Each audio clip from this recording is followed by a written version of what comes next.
You're tuned in to Get Right Fantasy.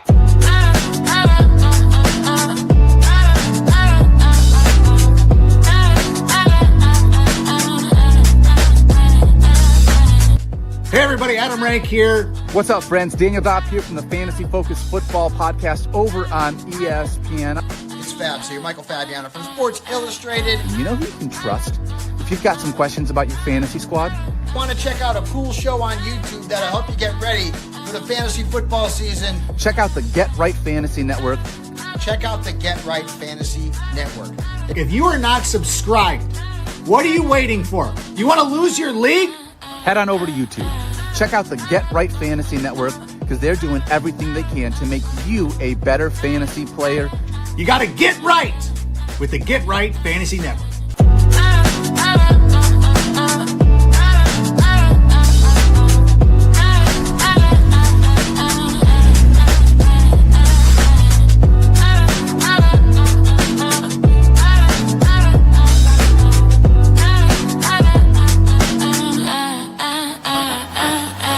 You're tuned in to Get Right Fantasy.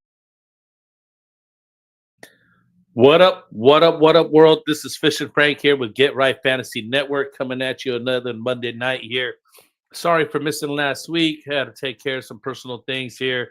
Celebrate my girlfriend's birthday here weekend, so we were out of town.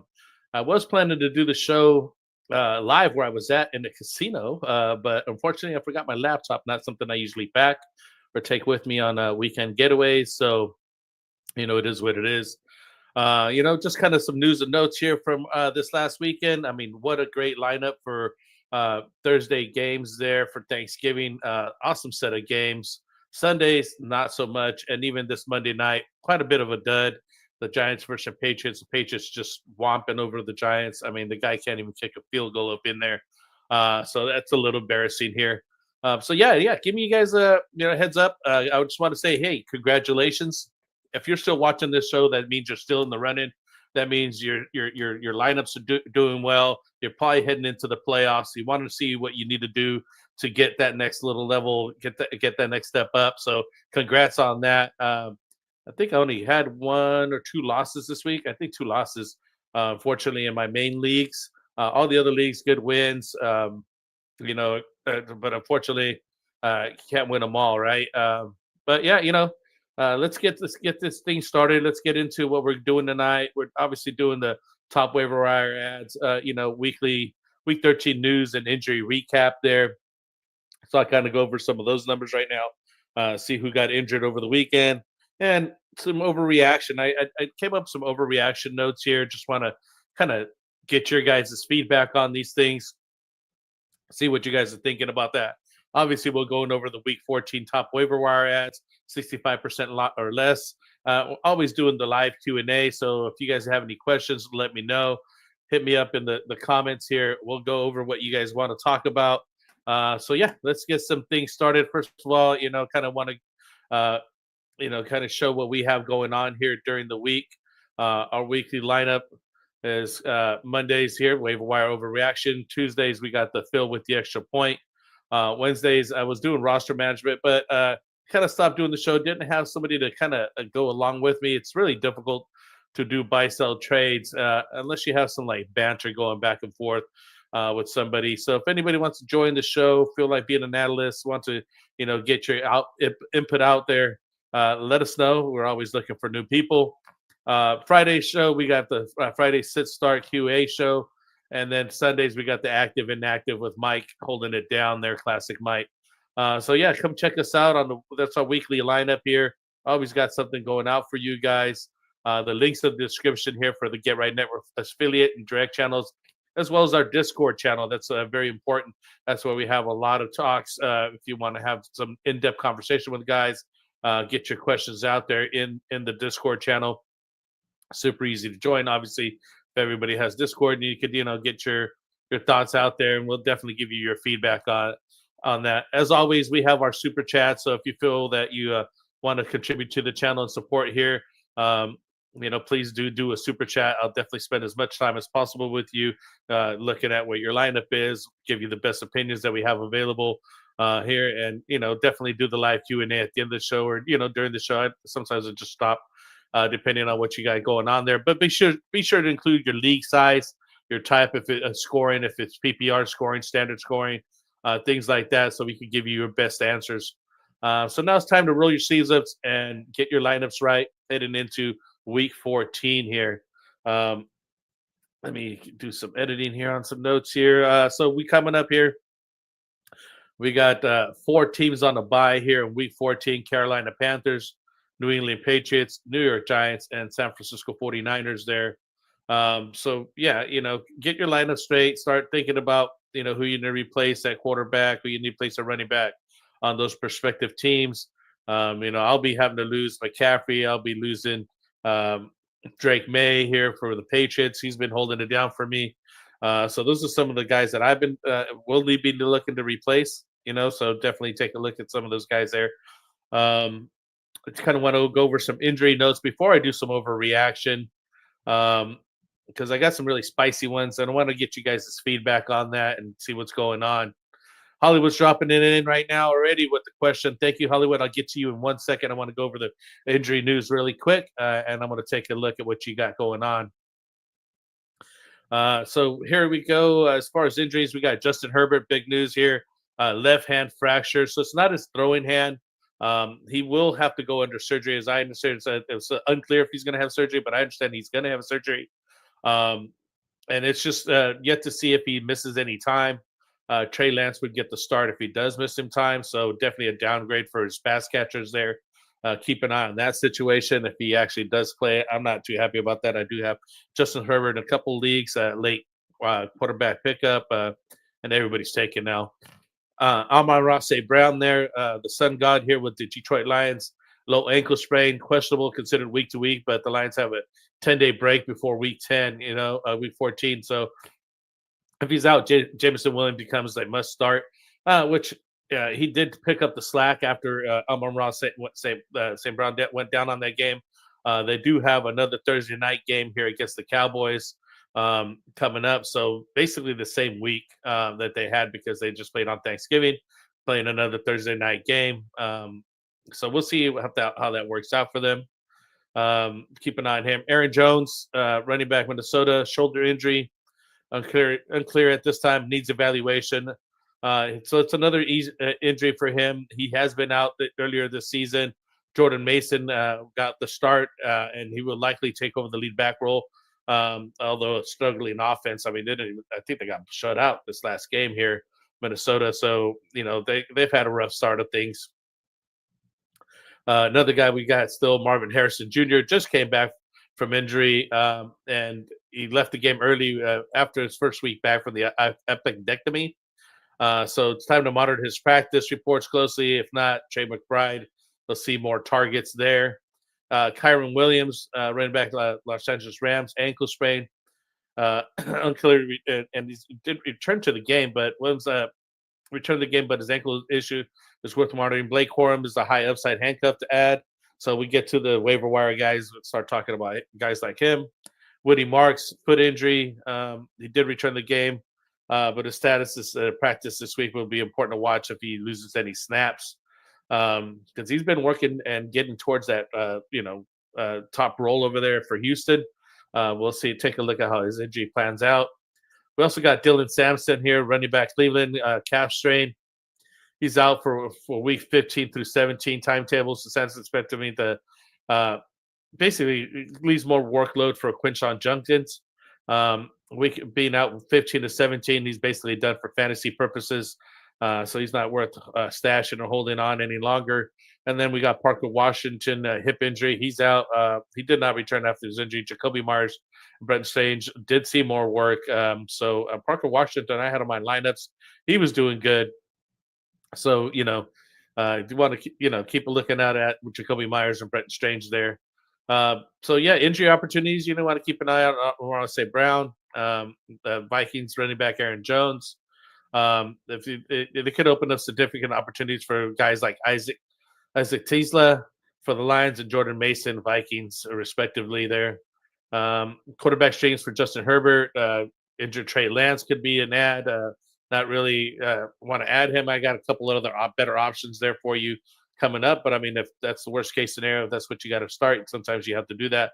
And week 14 matchups include Tyrod Taylor Jets versus Miami and Jacoby Brissett versus Cardinals or Tampa Bay. The Cardinals versus Tampa Bay there. So those are two good options. I think I would go over those two guys over Trey Lance. But as I mentioned, if that's what you got to do, you got to do. And then I got some stashes here coming up. So let me get back over here to the read here. I want to check out what Hollywood had to come in here. Hollywood Jack 509 says full PPR Mitchell over Odunze. I would definitely go Mitchell, Adonai Mitchell over Odunze. May on the buy. Do I plug in Lamar to add Goff or Lawrence? I would plug in Lamar Jackson, and I would add Jared Goff. Trevor Lawrence is coming up too as well. It's almost a toss-up on those two guys. I've been having Drake May as my hold-down guy after I lost Joe Burrow earlier this season. He was my backup quarterback. I haven't looked back since then. I obviously have to replace him this week here on this bye week. So I will be looking possibly at Trevor Lawrence, because he's the only guy that I know that he's going to be on the waiver wires for me. And Jared Goff is already on somebody's team. So I would add Goff and then Lawrence in that respective order. It's a must-win week to make the playoffs. I feel Lamar has a great ceiling, but has lost the last 3 games. 3 games terrible. Yeah, it's tough. It's tough with them. As a matter of fact, let me take a look at who he has for Lamar coming up. And these guys, let me take a look at the defenses and who they're playing against. Lamar Jackson here. Get the schedule. He's versus Pittsburgh over here. So he's at home versus Pitt. Their defense is not what they used to be. And Lamar Jackson, he went 17 to 32 for 246 yards and 1 touchdown. Basically 7.5 fantasy points, 6.7, 7.2 last couple weeks. So it's a tough start for Lamar. I have him in Dynasty League, so it's, I have to kind of roll with who I have on that. Let me take a look at Goff here, just to kind of give you a better perspective. I don't mind taking the time right now, but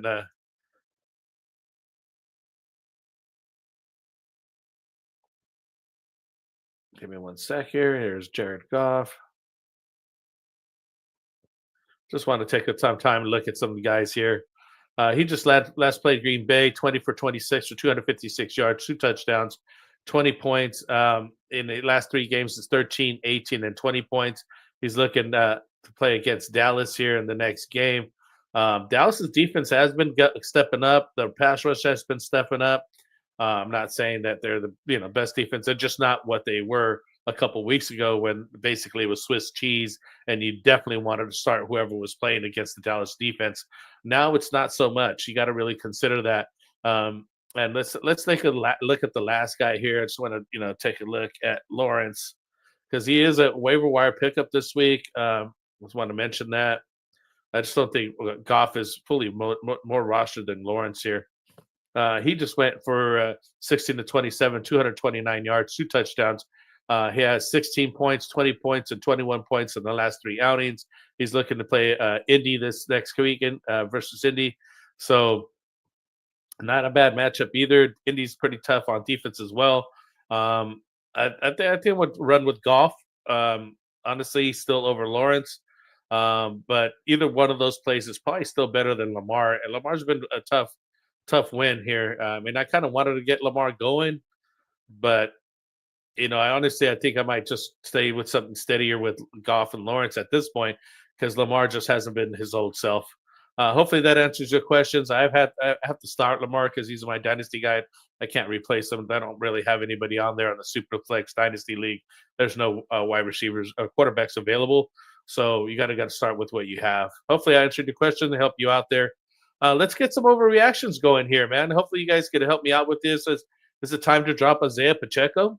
After low touch performance, 5 touches for 33 yards, he's coming back. I mean, the Chiefs backfield belongs entirely to Kareem Hunt.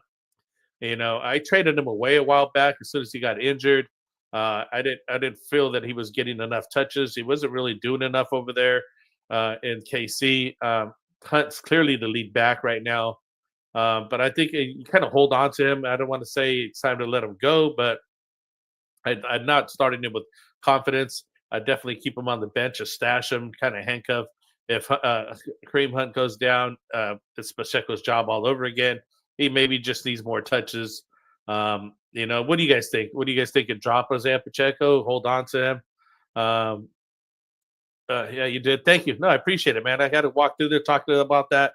But I hopefully it helped, man. I really want you to get the win in there. We've helped a couple guys get along there and get into the playoffs and get their fantasy win. So hopefully you be another guy here. So we're looking at overreaction number 2 here. Let me know what you guys think about dropping Isaiah Pacheco. Overreaction number 2, we got the Bears offense suddenly elite. They've been putting up some decent numbers over there. Caleb Williams finally returned the offense around overnight, making his pass catchers high-end fantasy starters. But reality check, the Bears' recent success due to combination of clutch performances and optimistic defense and a favorable schedule, while rookie tight end Colston Lebanon is becoming a key target. He has up and down games on there. The offense is improving. It's not a sudden top 5 unit. The wide receiver remain volatile fantasy options outside of the primary target. So it's hit or miss over there. Rome Odunze being one of them. It's hard to know who to start over there at Chicago, but they're definitely on the rise. So good for them. Hopefully they get into the playoffs here and make a good run at it. I don't think they'll get the win, but hey, stranger things have happened. Overreaction number 3: Bucky Irvin is a locked RB1 for the league winner. I mean, he just came back from his injury. He saw 19 of touches for 81 yards and a touchdown. They were still mixing in Donovan White over there, and I forget the other running back. They were running around, kind of giving them some spell. But Bucky Irvin is definitely back. I'm very happy to see that. I think it's very encouraging to see that he immediately went to reestablish himself in the backfield with over Rashad White and Sean Tucker. That's the other guy that I was going to think of his name right now. So he's definitely going to be heading into the RB1 role coming back. But I don't know if he's going to be going that way the whole way through. You got to definitely monitor his health and his usage to make sure he sustains that consistent volume. But at this time, I'm definitely locking him in as an RB1. I'm starting him every week, and I feel confident about that. Another reaction here we got going up. Number 4 here is Chargers passing game is dead without Justin Herbert. Justin Herbert hand fractured means it's a significant downgrade in Chiefs, Chargers receivers and tight ends who suddenly benched or dropped. I don't know if anybody should be benching or dropping too many of these guys. I wouldn't be dropping them, but definitely, probably sit 1 week there for these guys. If you have to start them, you got to keep, start them if you have to. Sometimes the backup guy just kind of gets out there and chucks the ball just as much as the starter because, hey, what do they have to lose? You know what I mean? Like they're just a backup anyways. Trey Lance has been putting up some decent numbers over the years here as a backup, not as a starter, obviously. He did start for Dallas a couple times as a backup, and here as well as the Chargers, he did some decent numbers. Not something I'm, hooting and hollering about. I would just basically bench my guys if I had any Chargers guys. It's definitely hurting me. I need to replace Justin Herbert. So overreaction number 5 here. Josh Allen's owners should panic after a quiet passing day. So, there's never an overtime to, overreact to Josh Allen, low passing yardage. It happens sometimes. Sometimes he wins on his feet and it gets his, runs in. But in reality, Bills have played really, really run-heavy ball with Cook handling over 35 touches. But Allen still remains the best fantasy quarterback due to his rushing floor. He had a rushing touchdown in general talent. So I wouldn't be, benching him or, doing anything crazy with Josh Allen. It just sucks that sometimes they do have bad games, a bad game strip. And if it's working for them and they're getting the win in, they're not worried about fantasy. So, got to keep that in mind. So this is some of the overreactions we had for the weekend. Just kind of want to give you guys some ideas about those things, something to think about. What are your guys' thoughts on these? Let me know on that. And real quick, I just got to pay some bills. I want to kind of bring up our sponsor here, Underdog Fantasy. Currently promos play 5, get 100 for new customers. Use the code promo code GetRight. Unfortunately, it doesn't show it on this promo here. If you are in these states, you do have access to Underdog Fantasy, so check them out. This is a great place to play the pickup contest. You simply pick higher or lower on player stats and like total yards and total touchdowns. You stack them together, and they give you bonus points times multipliers to get that in there. So check them out. Go to underdogfantasy.com or download the app and type in our promo code GetRight. We do all our best ball drafts in there during the off season, coming into the regular season. So definitely check them out for that. It's a really good way to get your understand the player values and ADP for your regular only drafts. So check them out. Use promo code GetRight. On that note, just want to kind of go over, pay some bills real quick, as I mentioned. Let's get into some of these waiver wire guys here. I think that's what everybody's here for. So definitely check out the top waiver wire ads for the week here, coming in at number 6. Every quarterbacks here. I'm sorry, not number 6 here. It's already getting into my other speech. I start doing the shorts right after this. So coming in here, we got Jacoby Brissett, Arizona quarterback here. He's been over there holding down the fort here in Arizona. He's about 50 to 63% rostered, depending on what ESPN, Yahoo, Sleeper, whatever platform that you might be using at this time. Give me one sec, guys.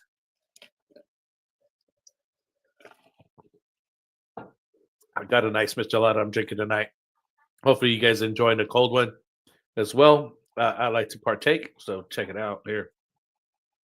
So you got 29 to 40 passes, 301 yards, 2 touchdowns, and had 1 interception. But he's provided a solid force to taking over a starter, and the matchups against the Rams in Week 14 favorable for another reliable performance there. So take a look at Jacoby Brissett there. Got a good matchups coming up. And until his counterpart comes back, I'm not really sure when he's coming back. I got to see when that might be. I don't have the timetable for him. It almost seemed like they benched Kyler Murray at this time and just wanted to go with Brissett and just see what they had in him. So, I know that Michael Wilson's been, feeding off of him when he's on there. So, and Trey McBride has been doing well. So definitely a good start. Take a look at him. Tyrod Taylor, New York Jets, 4 to 5% owned. Again, you got some of these guys on buys. 19 to 33 passes for 172 yards and 1 touchdown. He's at Miami next. Had a strong showing in Week 12, Week 13, scoring 21 fantasy points. His mobility adds a rushing floor, making him a decent streaming option against the Dolphins. Not that the Dolphins had the best defense. I mean, they were terrible for a while there. And quite honestly, their offense finally got it back on board. They've been running the ball a lot now. I forgot the numbers that they had for the running back over there, and I can't think of his name. I always get stuck on some of these guys. But yeah, it's a good option here to Tyrod Taylor.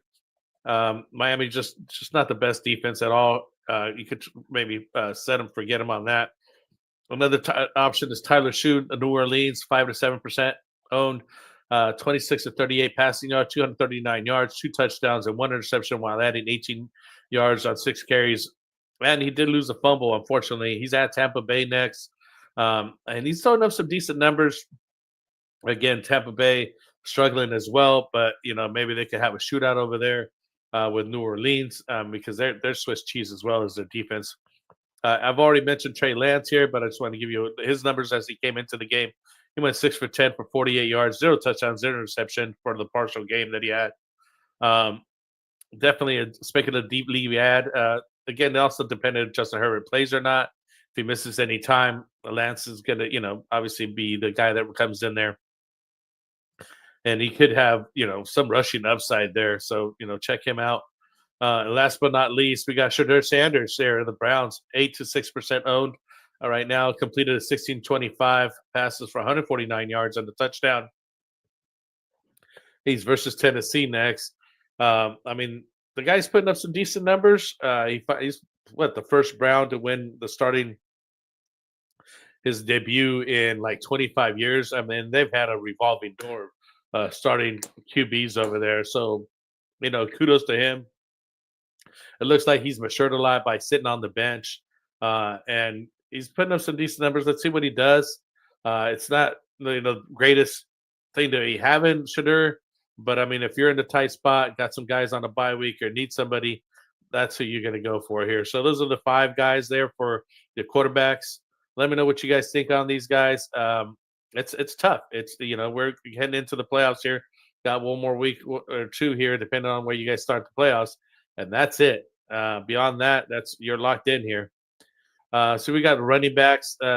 This first option here is Kyle Monangai, Chicago, 58 to 56% owned, very high ownership percentage already. I have this guy weeks ago. Rushed 22 times for 130 yards and 1 touchdown. It looks like he's taken over the lead role over there. Not yet, quite honestly, but he's definitely, they're time sharing over there. He's getting a lot of work, and so is DeAndre Swift. So, I would be running both of those guys. It's almost as easy to start either one of the guys and feel comfortable. So, definitely look at Kyle Monangai. Definitely one of the top waiver wire ads of the week. Chris Rodriguez Jr., Washington, 12 to 14, 12 to 24% ownership, depending on your league. 11 rushed for 11 times for 41 yards and a touchdown. He's the primary down and goal line back over there for the Washington Commanders. He's offering valuable volume and touchdown upside and a reliable flex option. So again, as flex as you can get for that guy. Bam Knight over in Arizona, 25 and 37% ownership.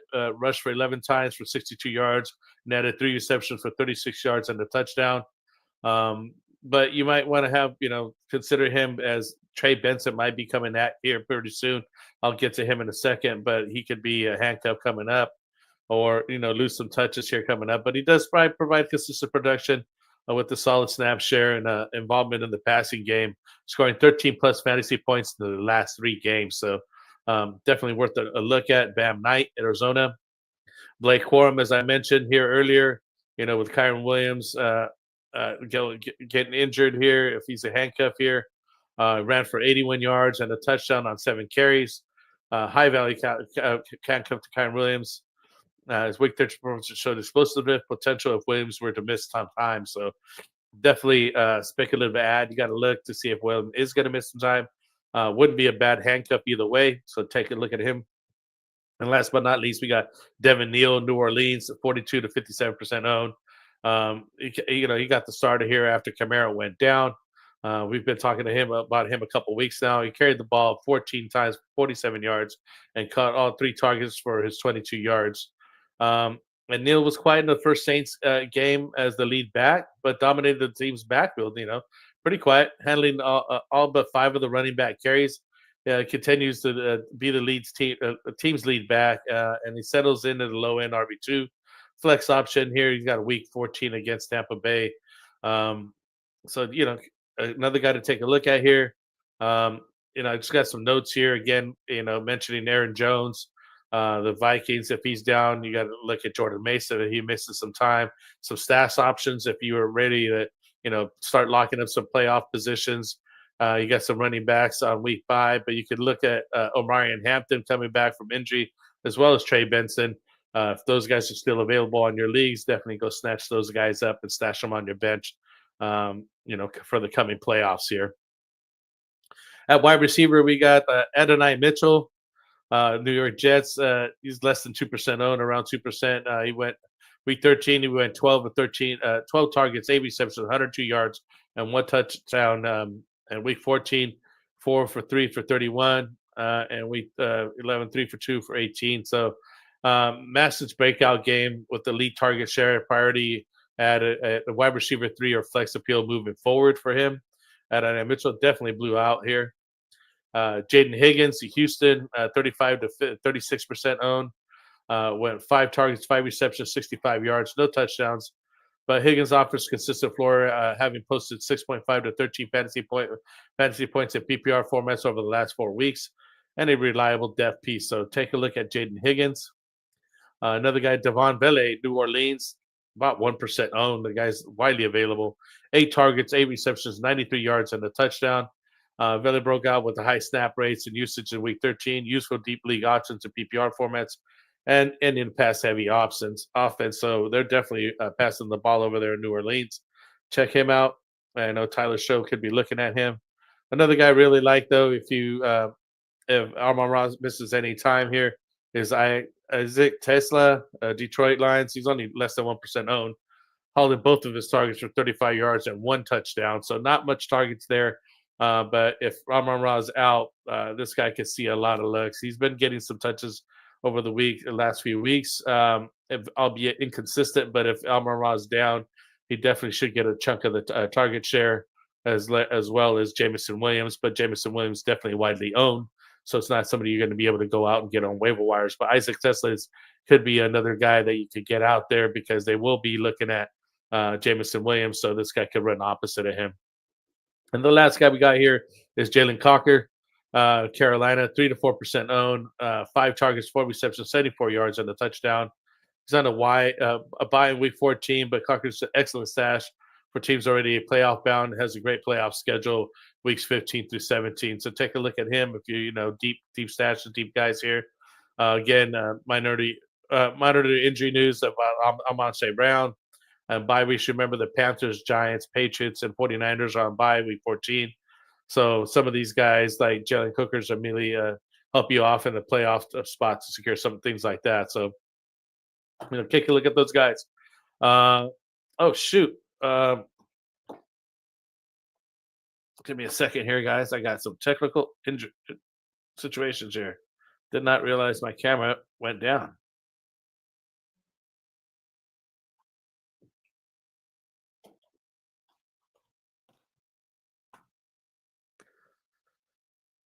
I'm not always on this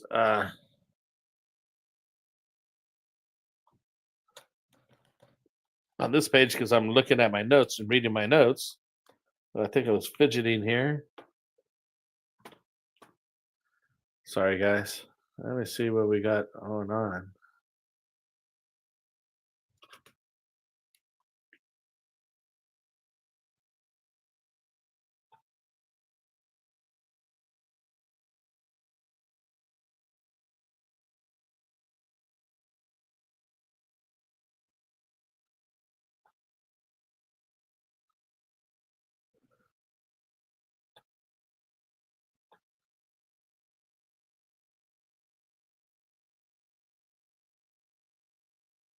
Well, the show must go on. I guess I'll go on without a camera.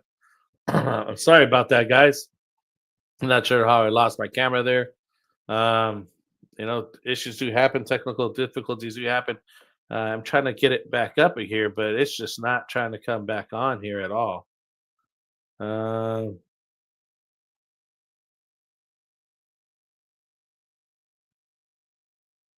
Yeah, I'm sorry, guys. Oh, here we go. We got this camera going again here.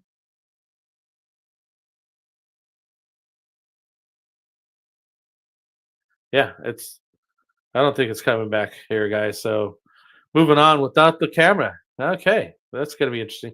Well, we got just the tight ends left to go. Sorry about this, guys. Just things happen. I'm not sure.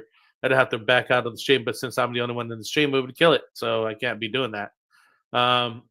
So let's just go over the tight ends here as you guys listen to the show here. Y'all don't need to look at me anyways, all right? So number one here, we got Brenton Strange here, Jacksonville Jaguars, 22 to 32% rostered. He had week 13, 4 targets, 3 receptions, 45 yards, and a touchdown.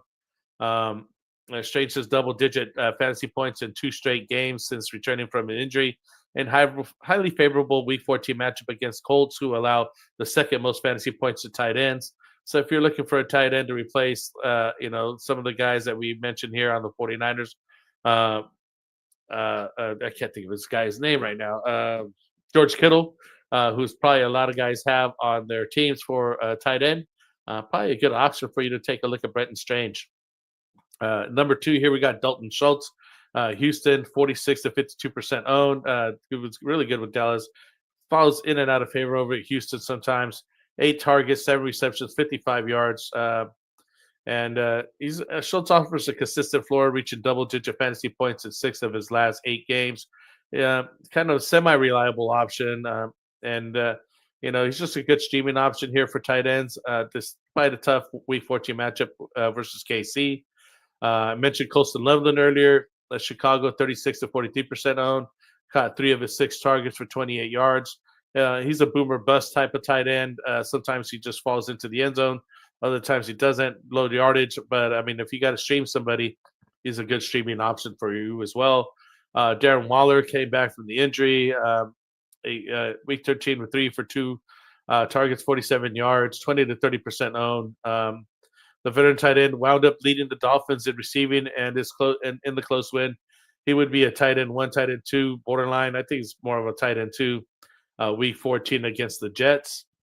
And then lastly but not least, we got Harold Fannin Jr. over here with Cleveland, 33 of 51, caught 3 of 5 targets for 43 yards and a touchdown. I got another guy, Boomer Bust, who just kind of needs those touchdowns to, get good days. Fannin hauled in the lone touchdown of the day for the Browns pass thrown by Shadur Sanders. So, I mean, that's a good sign as being the guy who got the touchdown. But he also lost a fumble on 4th and 1 sneak attempt. So I'm not sure why they were running the tight end there for a sneak on 4th and 1. It was a really weird play. Not sure they should have handed it to him. But, I mean, you definitely got to hold the ball regardless on that. So, yeah, that's basically what we got going on, guys. Sorry, I know I got lost the video here. I didn't even realize it as I was deep in my notes, kind of going over what we got here. Let me know if you have any questions here, kind of go over things. Go back to Hollywood Jack. Thank you for your question. Appreciate it. Hopefully I can help you guys out. If anybody else has any other questions, let me know. We could do, kind of go over some Q&A, albeit without video here. I was trying to get it back up, but this thing's just not happening for me. I'm trying the front webcam here as well, and that's not working, and I'm not sure why. But yeah, let me know if you guys have any questions here. Nobody's kind of chiming in, pretty quiet out there. Again, congratulations for making it this far. If you guys are still watching the show, that means you're heading into the playoffs, or at least still in contention. And I hope you guys do making the playoffs and get a long run in there. Hopefully, you only got to win 3 and out and win, man. It's only 3 more wins in a row. You get a championship belt. On that note, we got Trophy Smack there that helps us out. You could definitely go to Trophy Smack and get some belts. We got some swag over there. Hold on, let me find the stuff here, the rings here. They got the belts. They got your trophies. If you go to trophysmack.com, you might want to tell your lead to, pitch in. And, we did a 1,000 subscriber giveaway. We gave this ring away. But I personally have some belts for my leagues. Maybe move into these trophies with these plaques down here. I've seen guys walk around events with these things just to show off that they have some of these products. So, use our promo code GetRight. We really don't get much from Trophy Smack, but they're a good place to, go check out. On that note, peace out. See you guys next week here with some more waiver wire ads. Thank you for joining me tonight. Let me know if you have any other comments here, questions in the chat, and we'll look forward to seeing you guys next time.